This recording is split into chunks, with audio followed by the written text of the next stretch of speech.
é um prazer tê-la aqui. Parabéns pela monografia. Vocês vão ter uma noção de como a competição nesse nosso primeiro prêmio Codeplan de monografias foi acirrada, não é? Porque um trabalho excelente como esse ficou com uma menção honrosa, que é uma premiação como todas as demais, mas para dar uma noção, vocês vão ter uma noção da qualidade também dos demais premiados, ou seja, tivemos 13 monografias inscritas, que eu acho que para o primeiro prêmio é um bom começo, mas mais importante do que esse número foi a qualidade das monografias apresentadas. Nós tivemos muitas dificuldades de selecionar as monografias vitoriosas e, como vocês vão ver muito claramente aqui, a qualidade do trabalho apresentado, não é? Pela Ana Karina, sobre, enfim, a análise das gestantes resistentes na RID, as maternidades públicas do Distrito Federal.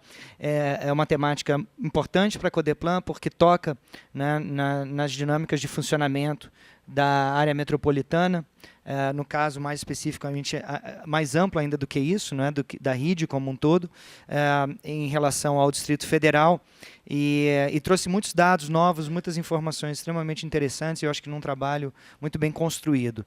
Eu vou passar a palavra para a Ana, e aí a gente... 30 minutos, tá bom, Ana? Pode ser? E depois a gente abre para perguntas e comentários da plateia. Então, Ana, por favor, fique à vontade, tá? Acho que se apresenta daqui, não é isso? Tá bem.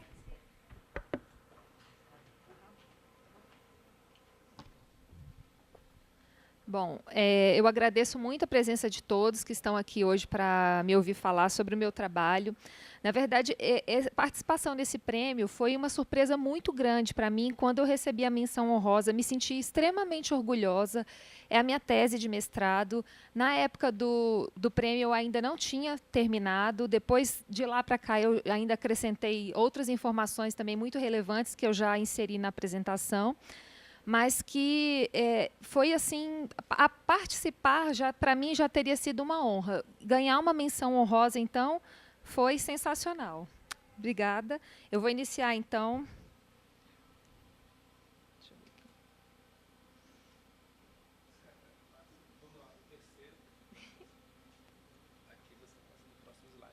Tá passando. Ah, com força. Se quiser voltar, você aperta no do meio. Tá certo. E aqui é o laser. Joia, obrigada. Bom, então eu vou iniciar minha apresentação ressaltando duas questões muito importantes.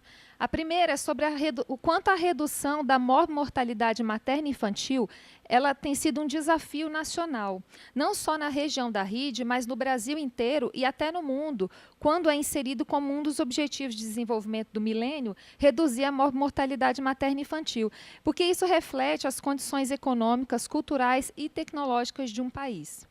A outra questão é quanto a dificuldade no acesso a serviços de saúde pela gestante no momento do parto, ela traz um risco, tanto à saúde da mãe quanto do bebê. Então, esse estudo ele partiu de uma estratégia de organização da rede materna infantil nos 3 estados componentes da RID, que são o Distrito Federal, Goiás e Minas Gerais. Isso a partir de 2011, quando foi instituída a Rede Cegonha, em busca da qualificação da atenção prestada às gestantes no momento nobre da vida, que é o momento do parto. Então, como eu não sabia o público, eu acho que o pessoal da Codeplan tem bastante conhecimento sobre a RID, mas eu vou só ressaltar alguns pontos importantes. Primeiro que a RID ela é constituída por 3 estados e 22 municípios. Existem atualmente outras 2 RIDs no Brasil, que são entre Bahia, Pernambuco, Piauí e Maranhão, e a RID-DF. Mas a RID-DF é a mais antiga das 3, com 17 anos de existência, a partir da sua criação na Lei Complementar 94 e 98. Essa região ela se caracteriza por um crescimento populacional expansivo, especialmente na última década, e atualmente é considerada uma das 5 regiões metropolitanas mais populosas do Brasil, de acordo com o PNUD, que foi uma publicação que foi o Atlas Brasil. Então, permanece como um desafio para os gestores do DF e da RID a procura de soluções comuns para diminuir a mortalidade materna por causas evitáveis. Aqui eu demonstro aqui, o mapa da RID, onde a gente vê o Distrito Federal e aqui ao redor os municípios da RID, que totalizam um total de 4.208.568 habitantes, de acordo com a estimativa do IBGE de 2015. É uma região marcada por desigualdades econômicas e sociais. Ocupa a segunda posição no ranking nacional das regiões metropolitanas em relação ao Índice de Desenvolvimento Humano Municipal.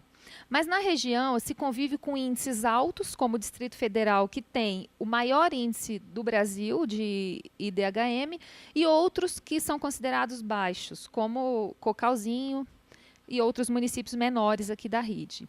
Mas as populações, elas desconhecem limites geográficos e elas transitam nesse território inteiro à procura de melhor qualidade de vida, fazendo esse movimento pendular, indo e voltando, em busca de resolver as suas situações, os seus problemas.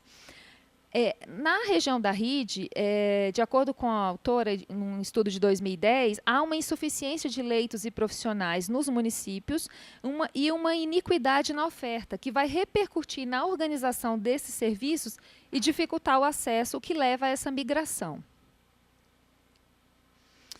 Muitos dos problemas da saúde da mulher estão relacionados à qualidade da atenção. Isso evidencia a urgência em se utilizar e integrar todos os campos do saber da saúde que podem colaborar no enfrentamento desse desafio. De acordo com dados de 2014, 32% das causas de internação nos hospitais da SES por residentes na RID foi gravidez, parto e puerpério. Isso demonstra a relevância que a organização da Rede Interfederativa de Atenção à Saúde da Mulher adquire nessa região. Então, a relevância do tema da pesquisa é que essa área materno-infantil é uma área muito crítica e delicada. Ela tem sido um desafio tanto para os gestores quanto para os profissionais de saúde preocupados em demonstrar e dedicar sua melhor atenção a essas mulheres gestantes. Sempre preocupados em melhorar o acesso e qualificar o atendimento das gestantes e recém-nascidos da região. Assim, a partir da implantação dessa política de atenção materno-infantil, desde 2011, a partir da criação da Rede Cegonha, ela foi capaz de modificar o acesso das gestantes nessa região?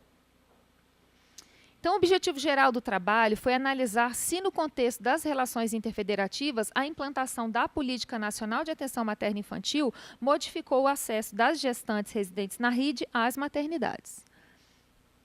Como objetivo específico, avaliar a oferta de leitos obstétricos existentes no DF e na RID, no período de 2011 e 2014, em relação aos parâmetros recomendados. Demonstrar, por meio de mapas de georreferenciamento, os fluxos que aconteciam antes da implantação da Rede Cegonha, os fluxos programados e previstos nos planos de ação da Rede Cegonha e os fluxos estabelecidos após a implantação da Rede Cegonha. Então, eu vou analisar se, após a implantação, esse fluxo foi alterado e se ele está de acordo com a legislação vigente. Também indicar diretrizes para a reorganização do acesso das gestantes em regiões de saúde interfederativas. Então, aqui é só para mostrar, esse é o mapa do fluxo que acontecia antes da implantação da Rede Cegonha. Eu não vou detalhar ele agora, eu vou detalhar mais na frente, comparando com o outro. Então, como fundamentação teórica, foi feito um extenso estudo sobre as políticas de atenção materno-infantil no Brasil, desde o primeiro programa de 1983 até a Rede Cegonha. Também sobre acesso e acessibilidade a serviços de saúde e sobre regionalização em saúde. Eu vou falar rapidamente alguns aspectos desses 3 pontos. Então, primeiro, sobre as políticas de atenção materno-infantil, o PAISME, que foi o Programa de Atenção Integral à Saúde da Mulher, que foi de 1983, ele representou uma conquista do movimento feminista, oriundo do movimento sanitário, com o empoderamento da mulher sobre a saúde, o autocuidado e a sexualidade. Só que esse programa, ao longo do tempo, ele se restringiu a uma lista de condições médicas e acabou não atingindo o seu objetivo. Com isso, no ano 2000, em busca de reduzir as altas taxas de mortalidade materna peri e neonatal, melhorar o acesso, a cobertura, a qualidade do pré-natal, melhorar a assistência à gestação do alto risco, incrementar custeio de procedimentos específicos e investir em equipamentos e na capacitação dos profissionais, o Ministério da Saúde criou o Programa de Humanização do Parto e Nascimento. E já esse programa, em 2011, como forma de complementá-lo, o Ministério da Saúde editou, então, a Rede Cegonha. Já um novo modelo de atenção à saúde da mulher e da criança no contexto de redes de atenção à saúde. Esse programa tinha, principalmente, ele tem 5 componentes principais, em relação ao pré-natal, ao parto e nascimento, ao puerpério e atenção à criança e ao transporte e regulação. Eu não vou detalhar esses componentes, se alguém tiver interesse no estudo, está tudo descrito. Porque só tive meia hora. Tá certo. Então, para a Rede Feminista de Saúde, a Rede Cegonha, ela reiterava a noção de que a saúde e a pessoa da mulher estariam orientadas para a maternidade, para a chamada mulher mala, deixando de debater a liberdade da escolha da maternidade e a legalização ou a descriminalização do aborto. Isso foi algumas críticas que alguns autores fizeram em relação à Rede Cegonha. Mas outros autores já disseram que representa um avanço no sentido da proteção integral ao processo de gestação, parto e nascimento, puerpério e início da vida, tanto em termos da gestão do cuidado como da gestão do sistema, fazendo parte de uma política nacional ampliada de atenção integral à saúde das mulheres e das crianças. Então, esse é um programa que, atualmente, ele tá em todo o território nacional, com adesão de todos os estados e mais de 4.900 municípios. Em busca de garantir a vinculação da gestante a uma maternidade desde o pré-natal, isso diminui o risco da peregrinação anteparto. Isso são alguns fatores que a Rede Cegonha preconiza. Porque eu ia falar isso no slide anterior, mas acabou que eu não falei. Então, sobre o acesso é um conceito muito abrangente, mas ele define basicamente a capacidade de se obter atendimento em uma unidade de saúde pública ou privada e pode indicar também o grau de facilidade de se obter esses acessos, esses cuidados de saúde. Mas o acesso ao serviço de saúde em tempo oportuno e com qualidade, eles vão definir uma boa assistência. O SUS, desde 1983, ele vem editando normas que vão assegurar o pleno direito à saúde. Antes do SUS, só tinha direito ao acesso à saúde quem tinha carteira assinada. Após o SUS, todo cidadão brasileiro tem direito a acessar o Sistema Único de Saúde com universalidade, equidade e integralidade, alguns dos princípios do SUS. Em 2011, o decreto 7508, que regulamenta a Lei 8080, quase 20 anos depois, ela acrescenta que o acesso universal, igualitário e ordenado aos serviços de saúde se inicia pelas portas de entrada do SUS e se completa na rede regionalizada e hierarquizada, de acordo com a complexidade dos serviços. Então, vou falar de regionalização um pouquinho. Um dos princípios do SUS, então, que é a regionalização, ele diz que a rede regionalizada e hierarquizada ela vai permitir um conhecimento maior da situação de saúde da população da área delimitada. Vai favorecer, também, com isso, conhecendo mais a situação, favorece ações de atenção ambulatorial e hospitalar em todos os níveis de complexidade. Então, a regionalização ela é responsabilidade de todos os entes federativos, que devem pactuar os requisitos para garantir a regionalização, que são transparência, integralidade, equidade no acesso, a orientação e o ordenamento dos fluxos, o monitoramento do acesso e uma oferta regional das ações e serviços de saúde.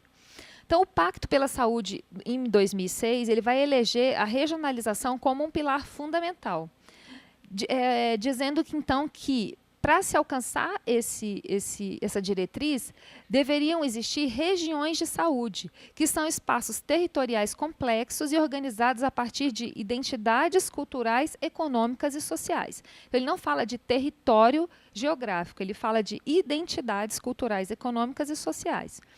A regionalização, pela portaria 4279, de 30 de dezembro de 2010, vai estabelecer diretrizes para a organização dessa rede. O que eu preciso ter?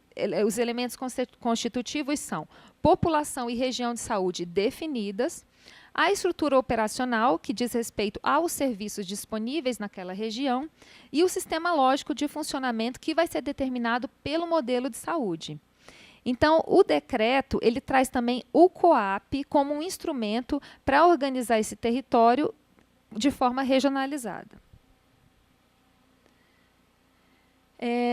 Alguns autores dizem, então, que a ausência de planejamento regional para as estratégias de descentralização do SUS, ele acirrou as desigualdades.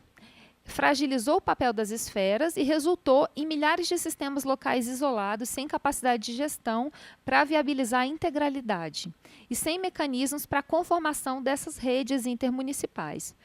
Então, é muito importante se buscar estratégias para avançar na conformação de mecanismos de regionalização que favoreça essa gestão compartilhada e um planejamento de políticas de saúde na rede, envolvendo o DF, os estados e os municípios, favorecendo uma maior integração e promovendo a articulação de todos os equipamentos de saúde, de forma a promover a integralidade da atenção e do cuidado. Então, como metodologia do estudo, foi utilizada uma pesquisa descritiva e exploratória com utilização de métodos mistos. A pesquisa descritiva e exploratória ela vai permitir para o autor da pesquisa que ele tenha uma maior afinidade com o tema e que ele busque, dentro da sua pesquisa, responder aos seus principais questionamentos. Então, a utilização de métodos mistos ela foi adequada nesse caso porque esse estudo ele utilizou abordagens de pesquisa qualitativa e pesquisa quantitativa e foi dividido em 3 fases complementares. Então, a primeira fase foi realizado um estudo bibliográfico e documental. Foi analisado, então, os documentos elaborados pelos 3 estados e toda a documentação referente à evolução da rede materno-infantil no Brasil.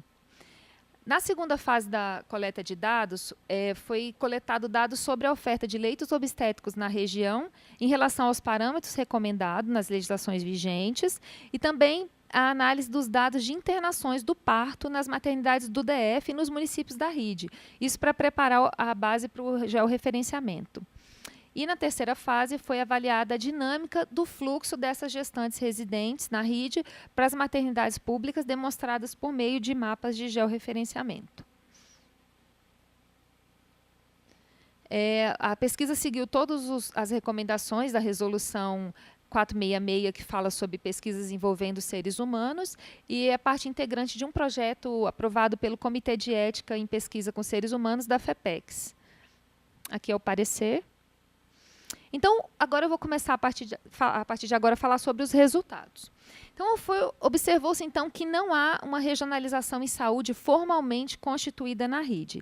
Existe uma divisão, uma organização territorial que é considerada nos documentos, mas não é formal. Os municípios da RID eles estão isolados, sem capacidade de articulação horizontal e têm pouca capacidade de gestão. Essa proposta de organização, ela divide o território em 4 regiões de saúde, que é o entorno norte, o entorno sul, Pirineus e Unaí, e mais o Distrito Federal.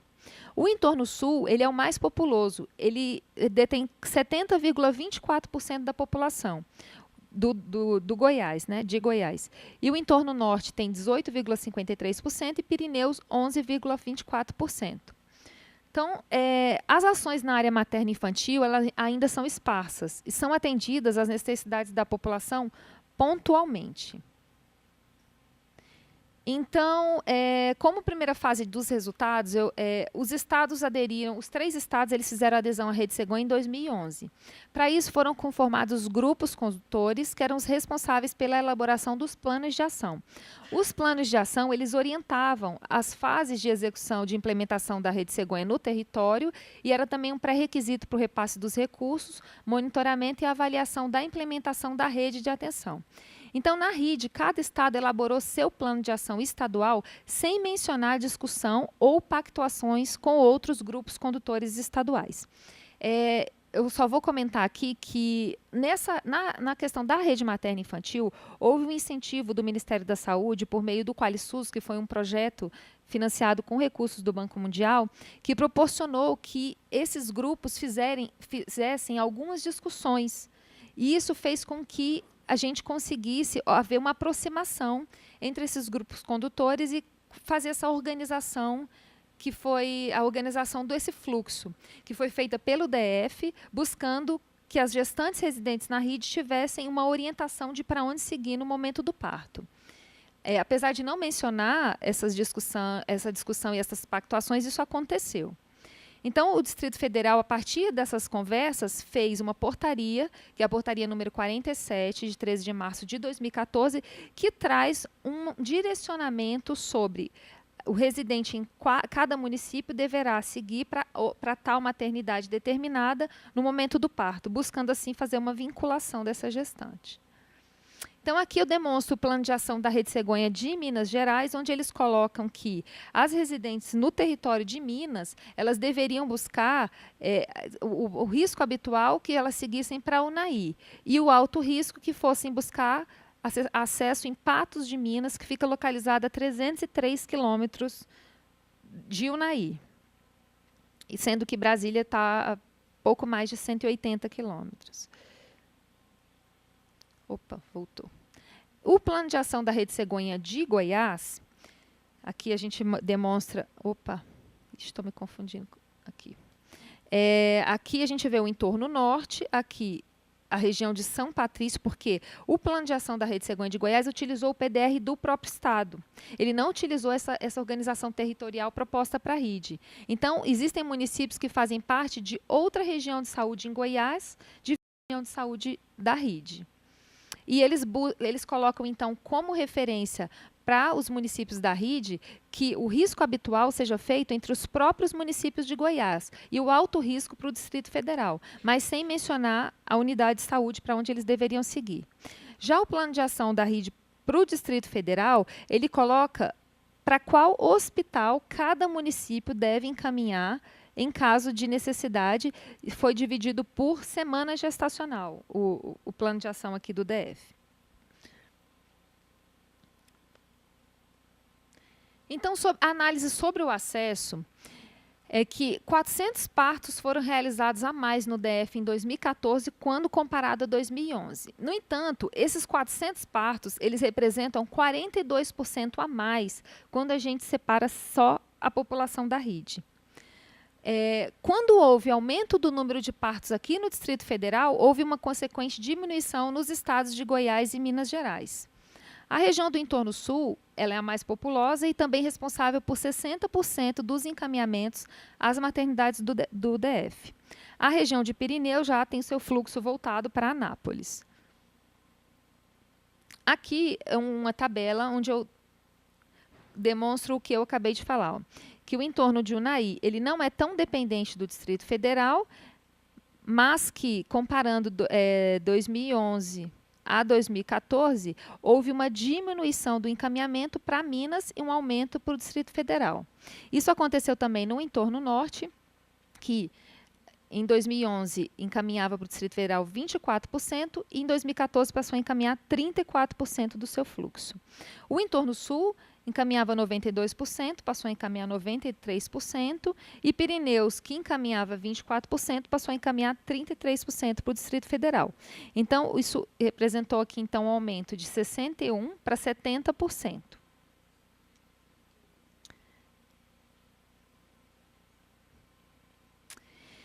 Então, como resultado, a gente observou também que 64% do total de partos realizados foram normais. Isso vai de encontro ao que os planos de ação dos outros estados colocam, porque se eles colocam o Distrito Federal, no caso de Goiás, como uma referência para o alto risco, então, em tese, esses partos normais poderiam ter sido realizados dentro do próprio município. Em relação aos hospitais mais demandados, em 2011, o Hospital Regional do Gama ele atendia 44% de toda a demanda por parto do Distrito Federal. Já em 2014, ele passou a dividir sua demanda com o Hospital Regional de Santa Maria e o Hospital Regional de Ceilândia, que em 2011 ocupava o 8º lugar, passou então a ocupar o 4º lugar. Aqui sobre o... eu voltei. Aqui. Sobre o quantitativo de leitos, então, utilizando o parâmetro de 0,28 leitos por 1.000 habitantes, considerando 75% da população como SUS dependente, houve um aumento de leitos no Distrito Federal de 548 para 590 no período estudado. Houve uma diminuição em Goiás, eram 130 leitos, passou, então, em 2014, a serem 93 leitos, sendo que 85% do total de leitos está localizado no DF. E Goiás e Minas apresentam um alto déficit de leitos obstétricos. Aqui eu demonstro esse déficit. O DF aqui a variação de leitos, conforme parâmetro deveria ter 612, que representa um déficit de 22 leitos, que é 3%. Quando isso passa a representar toda a região, o déficit aumenta então para 21%, sendo 187 leitos. Aqui a gente verifica que o entorno sul mais populoso houve uma variação de 47% a menos de leitos, no entorno norte 8% e no entorno Pirineus 4,1%, que dá um déficit, uma variação de leitos negativa de 40% para Goiás. Minas Gerais não houve variação, permaneceu com o mesmo quantitativo de leitos, mas representa um déficit então de 41%. Então, como resultado do fluxo assistencial, observou-se então uma diminuição do fluxo para a maternidade de referência. A partir da organização proposta pelo Distrito Federal, a maternidade do HMIP, que era a mais demandada por todos os municípios, ela passou a receber, a demanda passou a ser mais diluída entre os outros hospitais da rede. O Hospital Regional de Ceilândia passou de 8º para 3º hospital geral mais demandado, por influência de Águas Lindas, que a organização de fluxo propôs que ela modificasse a sua referência de Braslândia para Ceilândia. Lusiânia aumentou o fluxo para o DF e diminuiu para Goiás. Houve uma diminuição do fluxo para o Hospital do Gama e um aumento para o Hospital de Santa Maria. Unai, Cabeceiras e Buritis, ao contrário do que diz o Plano de Ação de Minas Gerais, eles utilizaram o DF como referência para o parto, e os municípios do entorno norte mudaram a referência de Planaltina para Sobradinho. Então, esse foi o mapa de 2011. O ideal seria que a gente demonstrasse com setas dinâmicas, para que ficasse mais fácil a visualização. Mas como foi feito com georreferenciamento, eu não consigo alterar. Aqui 2014 e aqui comparando os dois.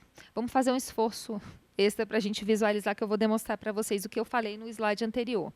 Aqui a gente verifica que o que foi dito, o entorno Pirineus ele não é tão dependente do DF, ele encaminha para Anápolis.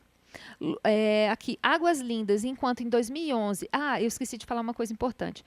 O grande fluxo dos municípios é representado por uma seta maior, o médio fluxo por uma seta média e o pequeno fluxo por uma seta mais fina. Águas Lindas, a gente verifica que em 2011 o grande fluxo era para o Hospital Regional de Braslândia, que fazia com que ele fosse muito sobrecarregado. Já em 2011, esse fluxo foi alterado para o Hospital de Ceilândia. Aqui, Lusiânia, a gente vê que em 2011 ele refazia uma parte dos seus partos no próprio município e encaminhava outra parte para o DF. Já em 2014, não. Manda tudo para o DF. Cristalina, o contrário. Mandava o médio fluxo para Cristalina e mandava o alto fluxo para o Distrito Federal. Passou a fazer o contrário. A população de Minas Gerais, aqui, os municípios encaminhando para o Distrito Federal. E aqui a região do entorno norte também, que alterou o grande fluxo. Aqui a gente vê o HMIB com muitas setas grossas, aqui já passam a ser setas mais finas. Então, para não falar município por município, a gente fez uma matriz para demonstrar os resultados. E nessa matriz, para resultado, foi considerado o local de parto até o 3º mais frequente. E a gente considerou mudança de fluxo se houve uma mudança também de ordem estabelecida entre as unidades de saúde. Então, 68% dos municípios, 15 deles, tiveram os fluxos modificados em 2014. 32% dos municípios não tiveram os fluxos modificados, mas estão adequados às normas, e 72% dos municípios estão adequados em relação às normativas. 6 deles alteraram os fluxos, mas ainda não estão adequados às normativas. Aqui é a matriz, onde a gente verifica que Unai, dos 3 municípios, 1 modificou, 2 não modificou, mas os 3 seguem a vinculação proposta pelo Distrito Federal. O entorno norte, 5 dos municípios, 3 modificaram o fluxo, 2 não precisaram modificar, mas os 5 estão seguindo a vinculação proposta pelo DF. O entorno sul, os 7 alteraram o fluxo, mas só 2 estão seguindo a vinculação. Pirineus, 7 municípios, 4 modificaram, 3 não modificaram, mas 6 estão seguindo a vinculação proposta. Então, dos 22 municípios, 15 modificaram o fluxo, 7 não modificaram, mas 16 seguem a vinculação proposta. Então, para a discussão, em função da dificuldade de construção coletiva nesse território, os princípios da Rede Segon, especialmente a vinculação das gestantes, para evitar essa peregrinação de parto, ela se torna inviável. Há uma precariedade na oferta de serviços e há uma necessidade de investimentos, principalmente na região do entorno sul, que é a região que mais encaminha para o Distrito Federal. A expansão de leitos, ela não acompanhou o crescimento da população. Houve, na região da RID, um crescimento de 2,33% ao ano, o que se aproxima mais da expansão do Distrito Federal do que da expansão dos municípios de Goiás. Os planos de ação estaduais de Goiás e Minas Gerais, eles não preveem aumento de leitos obstétricos na RID. Já o plano de ação do Distrito Federal, ele considerou a população da RID tanto para necessidade de recursos, quanto necessidade de leitos e necessidade de custeio. Apesar da complexidade do território da RID, a implantação da proposta do DF, ele pode ser considerado um avanço inédito para essa região. O DF, então, incorporou os municípios da RID no seu planejamento regionalizado. Observou-se que a maior parte dos municípios respeitam os fluxos estabelecidos nas normativas e houve uma ampliação de acesso às maternidades. Há que se considerar também se essa organização proposta pelo Distrito Federal, há uma perda de singularidade e de direito dessas mulheres residentes na RID, a escolha da maternidade onde elas devem ir parir. Não houve também fortalecimento e integração dos espaços de governança regional em saúde da RID. O colegiado em saúde da RID, que é uma instância de pactuação entre os entes, ele sofre muita instabilidade política e atualmente ele está desativado. Então, regionalizar é construir conjuntamente um planejamento que dê conta da integração, coordenação, regulação e financiamento da rede de serviços. Um caminho para o SUS ser nacional é regionalizá-lo, dotar a região de saúde de todo o instrumental necessário à gestão compartilhada, interfederativa e responsável. Mas como garantir essa regionalização solidária e cooperativa numa região com uma distribuição de poder tão desigual quanto a RID? É necessário haver pactuação entre os entes que enfrentem os desafios da autarquização dos níveis de gestão e da necessária qualificação das instâncias e dos instrumentos de gestão regional. Como diretrizes para a reorganização do acesso, há que se fortalecer esses colegiados intergestores. Eles são fortemente influenciados por fatores políticos, mas eles precisam ser considerados como um locus privilegiado de construção das responsabilidades pactuadas. É preciso também propor mecanismos para tornar o COAP, o Contrato Organizativo de Ação Pública, proposto pelo Ministério da Saúde no decreto, como uma ferramenta de integração dos serviços na região de saúde, com distribuição equitativa das competências sanitárias. Como o COAP, ele é proposto pelo Ministério, mas ele tem essa necessidade de ser aprimorado, para garantir assim, com que essa pactuação ela realmente aconteça nos territórios, ganhando uma personalidade jurídica numa modalidade de associação regional da saúde com características próprias do SUS. Os consórcios públicos de saúde também são uma maneira formalizada para criar parcerias. Isso aí acontece bastante em todo o Brasil, mas ainda também que é necessário haver estudos específicos sobre os riscos e benefícios para cada território. Então, como considerações finais, a gente observa uma incompletude no planejamento e implementação das ações para acontecer realmente um território interfederativo. Há iniquidades na distribuição de leitos obstétricos na RID, onde 85% do total de leitos está concentrado no DF, com um alto déficit nos municípios de Goiás e Minas Gerais. Os planos de ação, eles são isolados, as propostas não são seguidas na prática. Os partos habituais desses municípios são realizados no DF. Essa estratégia, então, proposta pelo Distrito Federal para a organização desses fluxos, ele ampliou o acesso, à medida que coloca o Distrito Federal como uma referência para esses municípios e reduz a peregrinação desordenada por um leito em uma maternidade no momento do parto. Então, observa-se que, apesar do aumento da sobrecarga nas maternidades do DF, houve uma distribuição mais equitativa da demanda entre os hospitais da SES. Há necessidade urgente de se estudar uma forma de gestão integrada para a região, fruto de uma pactuação interfederativa, que considere os princípios da regionalização com mecanismos de compensação financeiras e instrumentos formais bilaterais. Favorecer a responsabilização e o protagonismo dos municípios na superação dos vazios assistenciais também é muito importante. Então, estudar os fluxos reais desenhados pela população na busca pelo acesso é fundamental para conhecer melhor a realidade da região e aprimorar o planejamento dessas ações. Então, o meu desejo com esse estudo é que ele contribua para essa discussão sobre a importância da gestão compartilhada de políticas públicas para a RID, especialmente na área da saúde, por meio desses instrumentos formais bilaterais, fruto de pactuação interfederativa, e que sejam priorizados investimentos para estudo com esse propósito nessa região. Num contexto sustentável, de maior corresponsabilidade e protagonismo dos municípios na superação dos vazios assistenciais. Então, esse prêmio ele é muito importante, não só pelo fato de eu ter ganhado, mas por colocar a saúde como um aspecto para ser discutido. Porque a saúde, hoje em dia, assim, atualmente, com o desmembramento do colegiado de gestão, ela não está acontecendo mais ações nem esporádicas na saúde de forma integrada.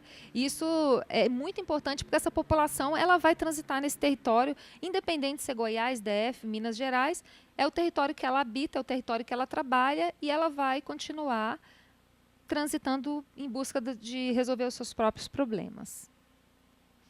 Aqui a referência. Obrigada.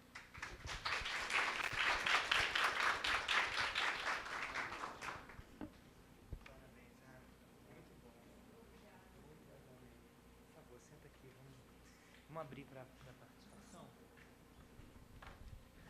Bom, pessoal, fica claro, né, os méritos do trabalho. É um trabalho para receber primeiro lugar no concurso, não tem a menor sombra de dúvida, só dá uma noção da qualidade, como eu disse, dos trabalhos que nós recebemos. Muito interessante, né, esse estudo de caso, enfim, da questão que você abordou, né, do fluxo para as maternidades, para a gente pensar, inclusive, de forma mais ampla sobre a RID e, mais especificamente, os municípios adjacentes ao Distrito Federal e como eles são dependentes do Distrito Federal e dos serviços prestados no Distrito Federal. Não é? Você percebe claramente o DF assumindo responsabilidades dentro da região de forma muito mais clara e contundente do que os estados aos quais esses municípios pertencem, né? Esse é um ponto importante, eu acho, da tua explicação. E que essa reorganização, mesmo que ainda desigual no sentido de talvez sobrecarregar o Distrito Federal, ela pelo menos organizou melhor, não é? O acesso aos equipamentos públicos de saúde aqui no Distrito Federal, às maternidades aqui no Distrito Federal. Então, é uma avaliação muito interessante de um programa de política pública. Eu acho que isso também é um aspecto importante a ressaltar no seu trabalho. Ele é extremamente aplicado e ele é voltado a entender como a intervenção do Estado na região teve efeitos positivos e efeitos não antecipados também, possivelmente, não é?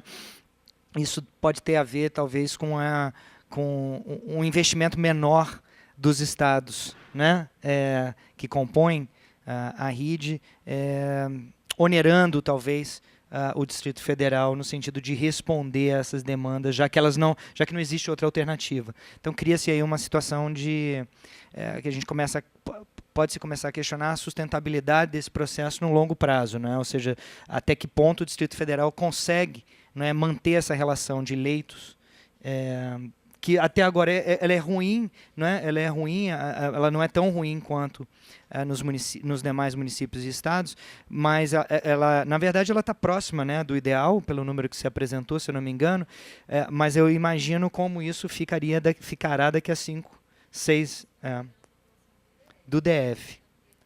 Tá, aumenta, tá bem. Então, é até interessante depois se você pudesse falar um pouquinho sobre esse aumento do déficit, seria, ali você estava usando dados só do DF, era isso? Não, da rede toda. Então, depois você fala um pouquinho sobre isso. De qualquer forma, eu acho que é um trabalho primoroso, de muito fôlego, revisa a literatura adequada, coleta dados novos e chega a conclusões importantes sobre a realidade do Distrito Federal e da sua área de influência. Então, parabéns, tá? Muito bom trabalho. Pessoal, vamos abrir para perguntas. Tem inscritos? Alguém quer fazer algum comentário, alguma pergunta? Fiquem à vontade, tá?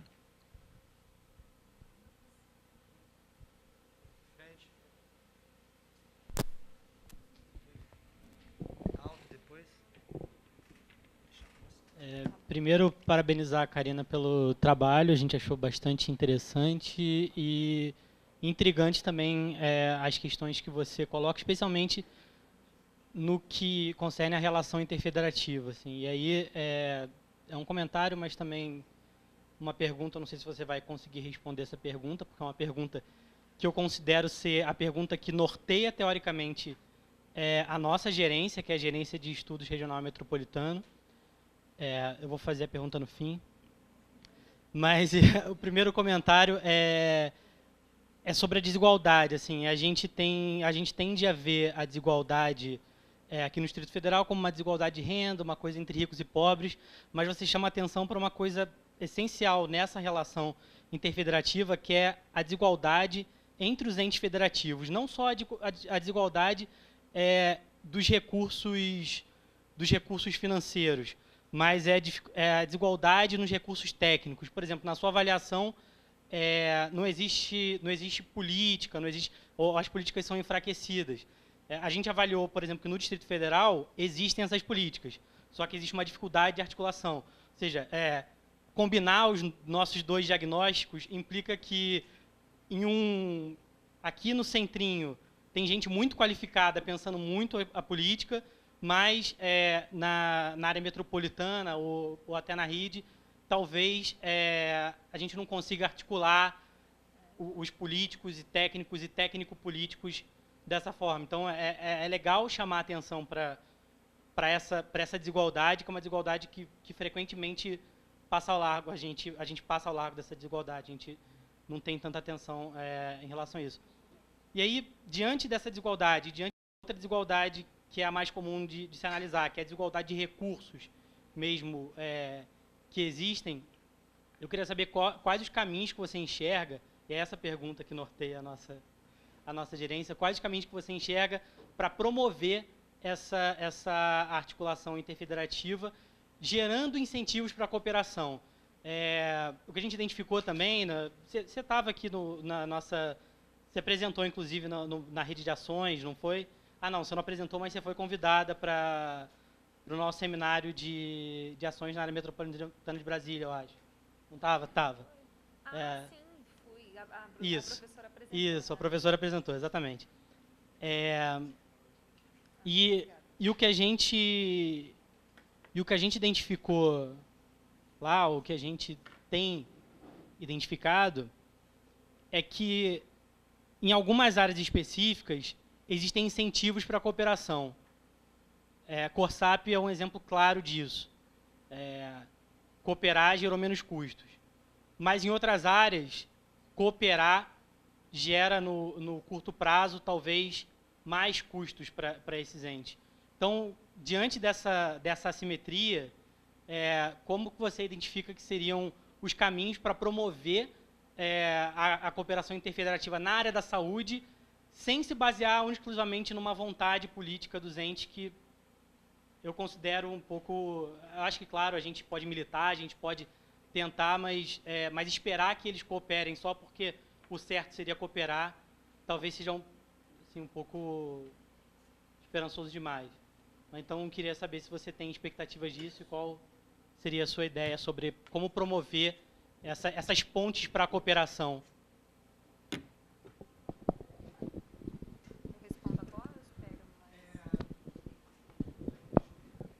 Você quer responder agora? Tá.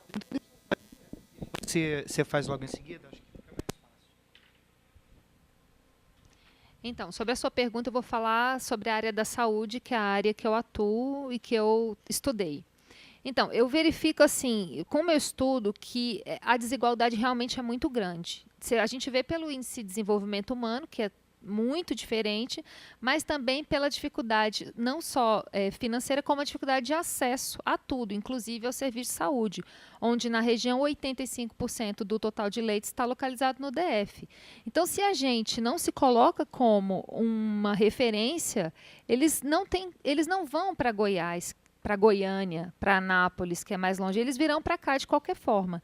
Então, realmente é necessário se avançar urgente em mecanismos para essa articulação interfederativa dos 3 estados.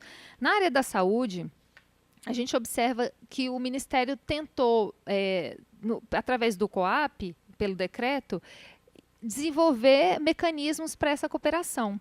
Mas não favorece também em relação à parte financeira, porque o COAP ele é limitado a conformação de regiões de saúde, mas ele não propõe mecanismos de compensação financeira para esses estados. Uma forma que é muito utilizada, como eu falei, são consórcios de saúde. Isso é muito aplicado no Brasil inteiro, no Sul, em São Paulo, isso acontece bastante. Mas aqui, por ser formado por 3 estados, é necessário que haja uma vontade política para que isso aconteça. É inevitável que, ao meu ver, que haja essa vontade política para que isso aconteça. Então, assim, e outra coisa que a gente observou também foi em relação a quanto o Ministério da Saúde, ele pode ser, o Ministério da Saúde, no caso de outras áreas, outros ministérios, mas ele é um impulsionador dessas discussões interfederativas. Nesse caso da rede materna infantil, houve um avanço porque o Ministério, ele não só impulsionou, como, por meio do projeto QualiSUS, financiou um projeto onde a gente conseguiu trazer essa população, tanto dos municípios quanto do Estado, para discutir com infraestrutura, com participação do Ministério ativamente. Isso fez toda a diferença, porque o Ministério ele é um ente federativo, né, muito importante nessa articulação interfederativa. Sim, Karina, parabéns pelo trabalho, né? Estou conhecendo agora, vou até pedir uma cópia, porque cheguei um pouco atrasado, mas gostei da parte que você fala em regionalização, não é? Acredito que se a gente for regionalizar os problemas de saúde que você verificou em relação ao trabalho, vai dar alta correlação, porque se trata, eu estou falando mais da área metropolitana que da RIDE, né? Eu sempre acho a rede muito fluida, tanto que eu acho que para Unai, por exemplo, você não viu muito fluxo para vir para o hospital aqui, não é? Não sei, depois eu vou verificar. Então, eu pergunto se você separou, na sua avaliação, a área metropolitana de 12 municípios e se você avaliou os 20 e tantos, são 22, né, municípios da rede, ou foi a rede ampliada vai para 30 e tantos, não é? Porque agora teve um projeto que ampliou a rede. Eu não sei porquê, já que não deram conta com os 22, vão dar conta com 30 e tantos, não é? Então, é isso que você está pregando, né, de que o Ministério da Saúde deveria entrar aí com mais, digamos, ser mais presente, né, para avaliar e para fazer o que a gente nota nas PEMADs, que muitas pessoas nasceram aqui, apenas nasceram, não é? Porque tem municípios com águas lindas que mais de 80% das pessoas se dizem nascidas aqui. Quer dizer, então, o hospital daqui que serviu para Goiás, já que lá não havia hospital. Então, estou dando parabéns e pergunto se você fez essa distinção entre área metropolitana e RID. Então, a RID, ela pode realmente ser formada por 12, por 22 ou até por mais municípios, depende de como você considera. No caso do estudo, eu considerei os 22 municípios, mas a gente pode depois tentar separar, porque realmente esses 12 são os que mais influenciam, principalmente o entorno sul, como eu falei, que é responsável por mais de 60% de toda a demanda, né?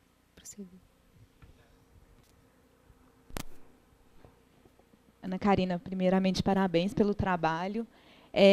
Para mim ficou muito claro o fator indutor do governo federal na construção de planos, né? Eu acho que nos últimos anos tivemos vários planos feitos pelo governo federal na área da saúde, em outras políticas, e esses planos são pensados normalmente, induz o governo a pensar, os governos estaduais, e aí a gente percebe que o Distrito Federal ele foi o único a pensar, né, como a RID. Mas por que ele pensa assim? Porque ele tem um problema crônico porque ele já antecipou uma demanda que já existia, né? Tentou organizar esse plano.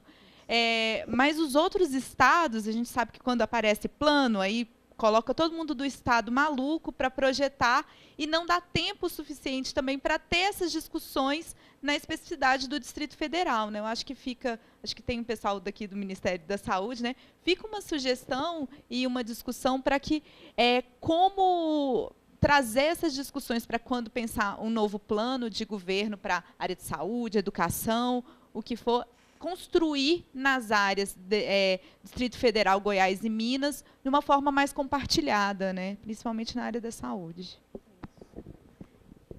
Então, é muito necessário que haja o fortalecimento dessas instâncias colegiadas, porque é dali que nascem as ideias, é dali que são feitos os planos e que consideram a realidade mesmo da população, do território, como deveria ser considerado. Boa tarde a todos. Boa tarde e parabéns, Karina. Eu gostaria de dizer que eu achei muito interessante a sua apresentação, mas eu gostaria de levantar uma lebre pegando o gancho do presidente da mesa, que ele fala como é que vai ficar essa situação daqui a 5, 6 anos.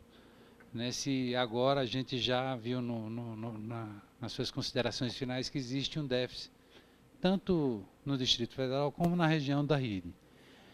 Então, a minha pergunta é o seguinte, nós não conseguimos, quanto maior o fluxo migratório dessas gestantes, maior a possibilidade de mortalidade materna.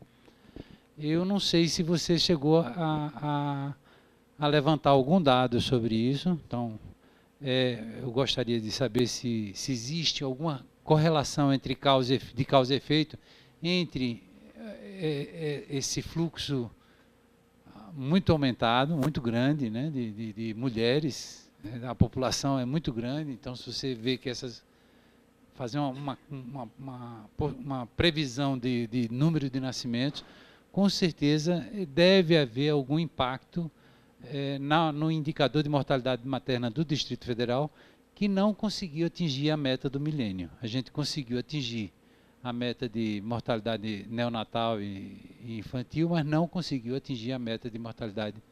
A gente não conseguiu reduzir.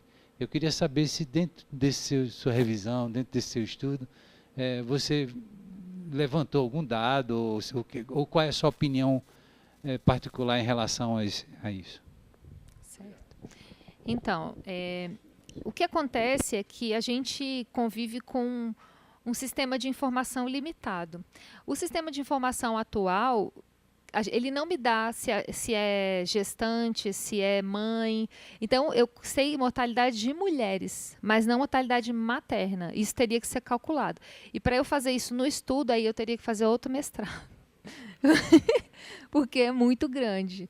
Agora, assim, na minha opinião, com certeza, porque a dificuldade no acesso, ela traz mais risco, tanto à mãe quanto ao bebê. E a gente verifica que nessa região da RID, ela não tem nenhuma UTI materna e nem infantil. Então, tem que vir tudo para cá. E como é difícil o acesso, certamente causa algum prejuízo, né?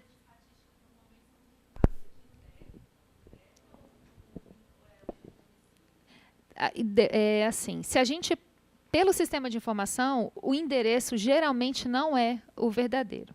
Então, acaba que a estatística ela é subnotificada, né? Se for o endereço do DF, sim. Posso só complementar, acho que o colega apresentou aqui, meu nome é Rodrigo, eu sou da Secretaria de Saúde, e eu acho que você tocou num dos cernes do Rodrigo, problema peraí, mesmo. deixa eu só te apresentar. Ele é meu co-orientador e ele trabalha na RID também há muito tempo. Então, ele pode falar com propriedade Então, do assunto. Como co-orientador, mais uma vez, eu parabenizo o seu trabalho e sua apresentação e os resultados em si. Então, acho que uma das discussões que estão no cerne da proposta era exatamente sobre aqueles casos de encaminhamentos não qualificados que, quando chegava na porta do Hospital do Distrito Federal, óbito. E as estatísticas iam lá para cima, sem dúvida nenhuma. A gente sabe disso, a gente vivencia. E aí o transporte sanitário, que todo mundo conhece, né, ambulância, terapia, uma série de questões assim, quando chegava na porta daqui dos hospitais do Distrito Federal, enfim, chegava numa situação tão crítica, que o índice de mortalidade materna e infantil, sem dúvida nenhuma, extrapolou, inclusive ajudando a não atingir as metas do milênio. Então, quando se pensou na política, né, materno-infantil e esse desenho para a RID, foi exatamente para resolver um pouco dessa questão. Porque o que é problema para a gente, de repente, é solução para o outro. E a gente vê claro na questão dos financiamentos, né, nas responsabilidades, uma série de outras coisas. Tem um dado do trabalho que, quando a gente lê, a gente fica, né, salta aos olhos assim, e talvez não tenha ficado um pouco claro. Se observar o número de partos entre 2011 e 2014, ele não aumentou muito em si. Foram só 400 partos, porque também não aumentou a capacidade e estrutura de leitos de profissionais do Distrito Federal. Mas quem se beneficiou com esse número foi a população da RID. Então, aumentou muito o acesso a essa população, que era assim, e de repente ela começou a, entre aspas, competir com acesso aos próprios residentes do Distrito Federal. E se diminuiu lá, veio para cá, aumentou muito esse acesso. E aí esse fluxo ele ajuda a mapear exatamente essa questão, né? Como a urgente necessidade de olhar para esses entornos próximos, se é a AMB, se é a rede ampliada, se é a rede, não sei, não importa, mas enfim, existe uma carência, existe um vazio assistencial, né, de estrutura, de profissionais, uma série de questões, e que estão batendo a porta. E aí, do ponto de vista de planejamento, né, de médio e longo prazo, né, quanto tempo a gente discute isso? Né? Até que momento isso vai acontecer? Então, não adianta diluir entre os hospitais do Distrito Federal, se nada de fato e de concreto for feito lá, em parceria, com responsabilidade. E aí vem os instrumentos que ele estava apontando. Quais são as saídas? Se é consórcio, se é não sei o que tal, se é botar na ciranda, sei lá, várias situações assim, mas de fato precisa tomar atitudes, pactuar de fato com contrapartidas financeiras, inclusive, responsabilidades, enfim, penalidades, por que não dizer assim, porque, de fato, a gente vive numa escassez de recurso, de tempo, de tudo. Né? É porque é interessante porque, nesse caso que a gente viu aqui hoje, o DF já responde por esses municípios. Não é? É uma coisa impressionante, não é? Ou seja, e assume isso. Tanto é que se organiza para tal, não é? Fez um plano para se organizar, para distribuir melhor no seu próprio território o atendimento a essas pessoas. Eu acho isso assim, uma ação unilateral, posso dizer assim, né, do DF, mas que é um avanço considerável, mas já assumindo que se ele não fizer, não vai ser feito. Né? Fica pior. Exatamente. Eu ignorar o problema, eu vou matar mais gente. Né? Então...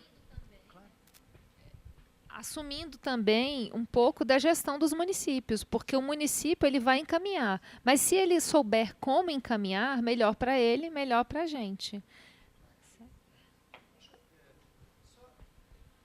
Voltar nesse ponto rapidamente, é que sem compensação, né?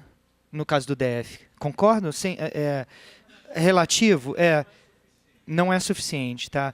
Porque aí é que entra esse papel importante que você mencionou do governo federal, do Ministério da Saúde, né? Ou seja, de você essa integração, que é a pergunta que o Fred colocou, que está nas preocupações do Aldo há muito tempo, né? De como é que você constrói essa integração entre entes diferentes da federação, ela me parece pouco plausível sem uma intervenção ou uma atuação. Intervenção é uma palavra forte. Sem uma atuação com esse objetivo do governo federal, assim, ou dos ministérios específicos nas diferentes áreas, se você for pensar setorialmente, não é? Mas, enfim, eu acho que a pergunta, né, que o Fred colocou, como é que a gente consegue construir, não é, esses mecanismos de cooperação interfederativa, confesso que desconheço de casos de sucesso onde isso não tenha tido uma atuação efetiva do poder central. Deixar a cargo dos estados e dos municípios me parece arriscado. Parece que porque aí criam-se comportamentos oportunistas, de uma certa maneira, como a gente está vendo aqui, nesse teu caso que você representou muito bem. Ou seja, passa um estado, né, um ente passa a carregar o peso do processo, e aí é oportuno para os demais não gastarem dinheiro em outra coisa. Não é verdade? Então, quer dizer, sem a construção aí de mecanismos de incentivo mesmo para a cooperação por algum ente externo, eu acho que fica muito difícil. Eu acho que esse é um caminho, né, inclusive, para se propor essa discussão de integração maior via uma atuação mais contundente de órgãos do governo federal, dos ministérios respectivos, se forem setoriais, ou o Ministério da Integração, alguma coisa do tipo. Antes de fazer aqui só uma apresentação sobre o déficit de leitos que o Lúcio pediu, eu queria só fazer um convite para o professor Paviani para que a gente faça algum estudo associando, porque o senhor é uma referência para a RID, o seu nome, associar isso com saúde, que a gente sentiu falta. Eu busquei muito um artigo, um estudo do professor e não encontrei.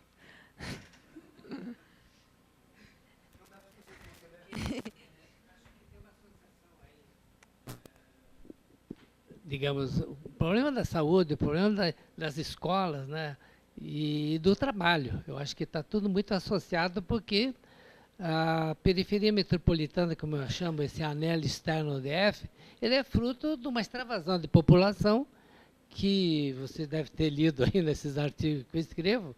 Foi uma vaga de empurrão para fora do pessoal mais pobre que encontrou onde morar lá fora. Então, acho que a moradia também entra aí. Eu acho que é um estudo longo para se verificar, que está mais do que na hora ter um ente metropolitano, aí sim, que congregue os, digamos assim, os serviços de uso comum. Aí vem educação, vem saúde, vem, enfim, aí água tratada, esgoto, de modo compartilhado, e como você falou, como está muito desigual, tem que ser um ente que distribua bem os recursos para toda a área, inicialmente a toda a área metropolitana, porque eu nunca considerei muito importante a RID. Ela foi uma ficção política que não tinha relação técnica. Quando nós aqui no ano retrasado fizemos uma nota técnica dizendo como é que nós definimos a área metropolitana, a contiguidade foi uma coisa importante, coisa que na RID não funcionou. Eles fizeram uma coisa de cunho político, de interesse da época, né? E que, infelizmente, né, eu acho que a RID podia dar certo. Como não deu, acho que quando faltam recursos, você emprega recursos numa área menor. Por isso que eu distingo região da RID, que é região, assim como região centro-oeste, e a área que é um lugar menor, onde é possível você dominar mais o território. E é quem mais demanda pelos serviços, né? Aqui a gente observa, ó, pelo fluxo da saúde, que a região aqui do entorno de Pirineus não utiliza o Distrito Federal, né? Já os mais próximos dependem muito do Distrito Federal. Então, deixa eu só voltar aqui a falar sobre os leitos. Aqui a gente observa,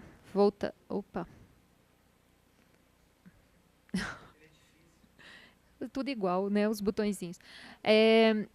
Só o Distrito Federal, com sua população, seriam necessários 612 leitos. eram em 2011 548, o que aumentou uma variação de 7% positiva, um aumento de 42 leitos, passando a 590. Então, seria um déficit de 22 leitos, que representaria 6%. Quando passa para a rede, considerando Goiás e Minas Gerais, esse déficit aumenta para 21%, 187 leitos. Ou seja, o déficit seria muito maior se a gente levasse em consideração esse fluxo, o déficit do DF. Passaria a ser, se você considerar só o DF como referência, a gente deveria ter 187 leitos a mais. Obstétricos, sim, é importante falar. É. Aumenta.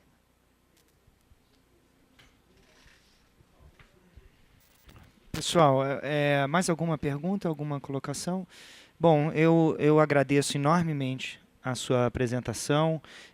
Parabéns pelo trabalho. Eu acho que é um trabalho, como eu disse, muito sólido, muito consistente, traz dados novos, estimula o debate. É um caso em si importante, mas ele é muito mais do que o caso em si, né? Ele gera toda essa discussão sobre como a gente pensa as relações interfederativas e a possibilidade de cooperação e de integração regional, que para a nossa área é fundamental, né? Então, eu acho que o texto é muito instigante nesse sentido. Parabéns de novo.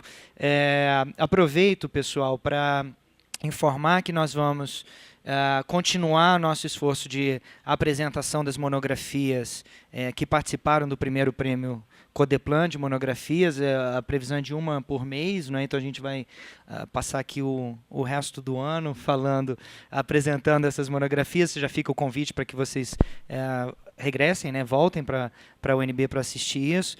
E também de que nós teremos o segundo prêmio Codeplan. Como? O que eu falei? Eu falei UNB agora? Não, prêmio Codeplan. A gente pode fazer uma apresentação do prêmio Codeplan na UNB, não é isso? Por que não? Mas o prêmio Codeplan, o segundo prêmio Codeplan. Eu falei segundo prêmio UNB, foi o que eu falei? Eu nem sei mais o que eu falei.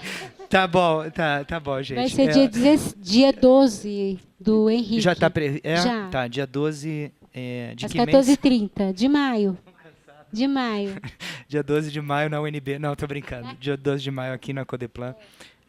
Nós já estamos avançados nas negociações para o lançamento do segundo prêmio Codeplan de monografias. A gente está discutindo a temática específica, né, que vai orientar o edital, mas a gente deve lançar o edital, espero, até maio. Até talvez o próximo evento a gente já tenha essas informações sobre o edital para o segundo prêmio, que é um prêmio em parceria com a Fibra. A Fibra financia e ela continuará a financiar. Desculpa, Aldo. Tá. Não ouvi, mas enfim. Você quer falar, Aldo, alguma coisa? Se não tem tema, eu sugiro que, associadamente a esse, o emprego e desemprego da área metropolitana ou da rede seria um fechamento interessante. Não, certo. A gente está discutindo com a Fibra ainda como é que a gente define esse tema e depois a gente vai trazer para uma discussão interna nossa, mas certamente a questão do emprego e do desemprego é uma questão que nos preocupa. Obviamente que o debate sobre desenvolvimento econômico e social que norteou o primeiro prêmio, não é, do qual você foi agraciada com a menção honrosa, obviamente estará também contemplado nesse segundo concurso de monografias, tá? Então aguardem, essas divulgações ocorrerão oportunamente e aqueles que tiverem interesse de pensar, né, que tem possibilidade de se candidatarem, já fiquem a par disso. De novo, agradeço a vinda de todos e de todas, desejo uma excelente tarde e até o próximo. Tchau, gente. Obrigado.